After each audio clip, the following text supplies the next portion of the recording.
দিকে পানি দিয়ে ঘেরা মাঝের এই বিশাল জায়গাটি রাজধানীর সবচেয়ে বড় করাইল বস্তি হিসেবে খ্যাত।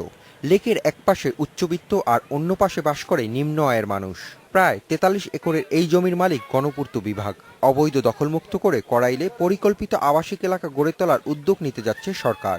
এজন্য বস্তিবাসীকে পুনর্বাসন করা হবে। আমাদের মন্ত্রণালয় কাজ করতেছে, এটা শেষ হলেই আমরা ওয়ার্ক অর্ডার দিয়ে দেবো within this year, because this money is not the government মানি।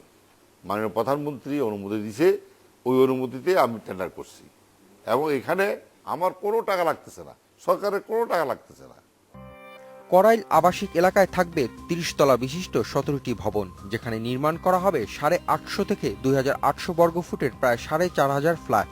থাকছে আন্তর্জাতিক মানের school, swimming pool, health care centre, mall, মসজিদ, ইনডোর ও আউটডোর খেলাধুলার ব্যবস্থা সহ অনেক কিছু। ৩০ তলা বিল্ডিং এর কি ধরনের স্ট্রাকচার থাকা উচিত বা কি ধরনের থাকবে সেই আদলেই হবে স্ট্রাকচারাল ডিজাইন অনুযায়ী। কস্ট ফাইনালাইজ হওয়ার অনেকগুলো ধাপ আছে, জমির মূল্য নির্ধারণের একটা ব্যাপার আছে, টেকনিক্যাল কমিটির সিলেকশন হবে, এই ডিসিশন হবে। কাজে এই মুহূর্তে আপনাকে অ্যাকচুয়াল কস্ট বলা যাবে না, তবে নট লেস দেন ৫,৫০০ কোটি এর উপরেই থাকবে। প্রস্তাবিত আন্তর্জাতিক মানের এই আবাসিক প্রকল্প বাস্তবায়িত হবে পাবলিক প্রাইভেট পার্টনারশিপ পিপিপির মাধ্যমে। প্রকল্পের অর্ধেকই থাকবে সবুজে ঘেরা। নাগরিক জীবনের সকল সুযোগ সুবিধাই থাকবে এখানে।